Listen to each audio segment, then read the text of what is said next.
ओम नमो भगवते वासुदेवाय। जय श्री हरि। आप रसपान कर रहे हैं मार्गशीर्ष मास महात्म्य की कथाओं का। अब तक आप मार्गशीर्ष महात्म्य के चौथे अध्याय की कथा का रसपान कर चुके हैं। आज के इस वीडियो में हम मार्गशीर्ष मास महात्म्य के 5वें अध्याय की कथा का रसपान करेंगे। राधे राधे। विजडम चैनल में आप सबका स्वागत है। तो आइए सुनते हैं मार्गशीर्ष मास महात्म्य के 5वें अध्याय की कथा।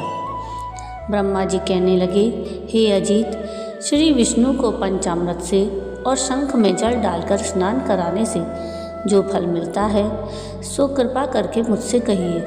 भगवान कहने लगे, जो मनुष्य मुझको दूध से स्नान कराते हैं उनको प्रत्येक बिंदु में 100 अश्वमेध यज्ञों का फल मिलता है। दही से स्नान कराने से दुग्ध से 10 गुणा, घृत से दही से 10 गुणा, मधु से स्नान कराने से घृत से 10 गुणा और मधु से 10 गुणा फल चीनी से स्नान कराने से मिलता है। मंत्र पढ़कर गंध पुष्प जल चढ़ाने से सबसे अधिक फल कहा गया है। हे देवताओं, मैं सिंह जो मनुष्य द्वादशी और पूर्णमासी के दिन गौ के दूध से मुझको स्नान कराता है वह महापापों का नाश करने वाला है। जैसे दूध से दही, घृत आदि सब पदार्थों की उत्पत्ति कही गई है, उसी तरह दुग्ध स्नान से सभी कामनाओं की सिद्धि होती है। दुग्ध स्नान से सौभाग्य की प्राप्ति, दधी स्नान से मिष्ठान भोजन और घृत से स्नान कराने से मेरे लोक की प्राप्ति होती है।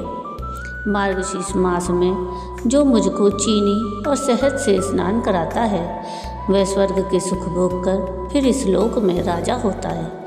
जो मनुष्य मार्गशीर्ष में मुझको दुग्ध से स्नान कराता है वह मनुष्य इस पृथ्वी पर राज, अश्व और रथों से पूर्ण राज पाता है। जो मार्गशीर्ष मास में मुझको परम श्रेष्ठ दुग्ध से स्नान कराता है वह स्वर्ग में श्रेष्ठ माना जाकर चंद्रलोक, इंद्रलोक, रुद्रलोक और वायुलोक में पूजित होता है।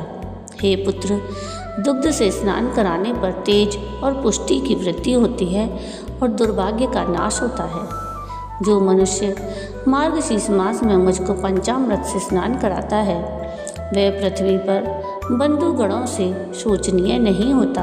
हे पुत्र, जो कपिला गौ के दूध से मुझको स्नान कराता है वह 100 कपिला गौ के दान का अधिकारी होता है। जो मार्गशीर्ष मास में मुझको पंचामृत से स्नान कराता है वह एक बिंदु से भी अपने कुल का उद्धार करता है। जो मनुष्य कपिला गौ के दूध को शंख में भरकर भक्ति से मुझको स्नान कराता है वह समस्त तीर्थों का भागी होता है। जो शंख में अक्षत, कुशाल और जल डालकर मार्गशीर्ष में मुझको स्नान कराता है वह भी समस्त तीर्थों के फल का भागी होता है। जो मनुष्य मार्गशीर्ष मास में शंख के जल से 8 बार स्नान कराता है वह श्रेष्ठ हो जाता है और मेरे लोक में पूजित होता है। और जो 16 बार शंख जल से मुझे स्नान कराता है वह पापों से मुक्त होकर स्वर्ग लोक में देवताओं से भी पूजित होता है। जो 24 बार शंख जल से मुझे स्नान कराता है वह चिरकाल तक इंद्रलोक में वास करने के पश्चात इस लोक में राजा होता है। जो 108 बार शंख जल से मुझको स्नान कराता है वह मनुष्य प्रत्येक शंख में स्वर्ण अर्थात 16 मासे का एक स्वर्ण होता है उसके दान के फल का अधिकारी होता है। जो भक्त मार्गशीर्ष मास में शंख ध्वनि करके मुझको स्नान कराता है उसके पितृ उतने से ही स्वर्ग में प्रतिष्ठित होते हैं। जो 1008 बार शंख जल से मुझको स्नान कराता है वह सपरिवार महाप्रलय पर्यंत मुक्ति फल का भागी होता है। हे सूर्यश्रेष्ठ, जो नित्य ही शंख जल से मुझको स्नान कराता है वह नित्य ही गंगा स्नान का भागी होता है और देवता के समान आनंद के फल करता है। हे पुत्र, जो नमो नारायण इस मंत्र को पढ़कर शंख जल से मुझको स्नान कराता है वह समस्त पापों से मुक्त हो जाता है। जो शंख में तिल और चरणामृत रखकर वैष्णव महात्मा जनों को देता है वह चंद्रायण व्रत के फल का भागी होता है। नदी, कूप, तालाब और बावड़ी के जल को भी शंख में रखने से सब गंगा के जल के तुल्य हो जाता है। जो वैष्णव मेरे चरणामृत को लेकर शीर से धारण करता है वह तपस्वियों से भी श्रेष्ठ मुनि है। हे पुत्र, त्रैलोक्य में जितने भी तीर्थ हैं वह सब मेरी आज्ञा से इस लोक में शंख में वास करते हैं। इसी कारण शंख को श्रेष्ठ कहा गया है। जो वैष्णव मार्गशीर्ष मास में शंख में जल भरकर इन मंत्रों से मुझको स्नान कराता है उस पर मैं अत्यंत प्रसन्न होता हूँ। शंख के आदि भाग में चंद्रमा देवता, शंख की कुक्षी में वरुण, शंख के पृष्ठभाग में प्रजापति देवता और शंख के अग्रभाग में गंगा और सरस्वती वास करते हैं। जो इन देवताओं का नाम लेकर आलस रहित होकर मुझे स्नान कराता है उनके पुण्य की संख्या देवताओं से भी नहीं हो सकती। हे देवेश, जिसने मेरे सामने पुष्प, जल, अक्षत से युक्त कर शंख पूजन किया उसके घर में सर्वत्र सुख वाली लक्ष्मी वास करती है। जो शंख को चंदन से पूर्ण कर मेरा भजन करता है तो मुझे 100 वर्ष के लिए सुख प्राप्त होता है।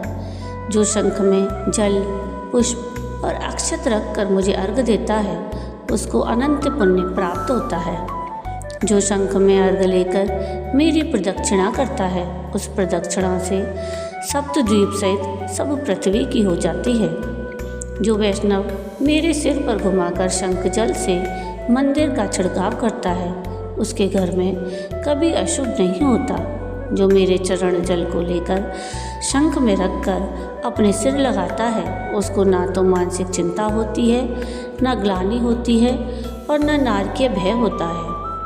सिर पर शंख जल को देखकर ग्रह, राक्षस, पिशाच, सर्प और दानव यह सब 10 दिशाओं में भाग जाते हैं। जो उच्च स्वर से वाद्य बजकर और मांगलिक गीत स्वर से भक्तिपूर्वक मुझको स्नान कराता है वह अवश्य जीवन मुक्त हो जाता है।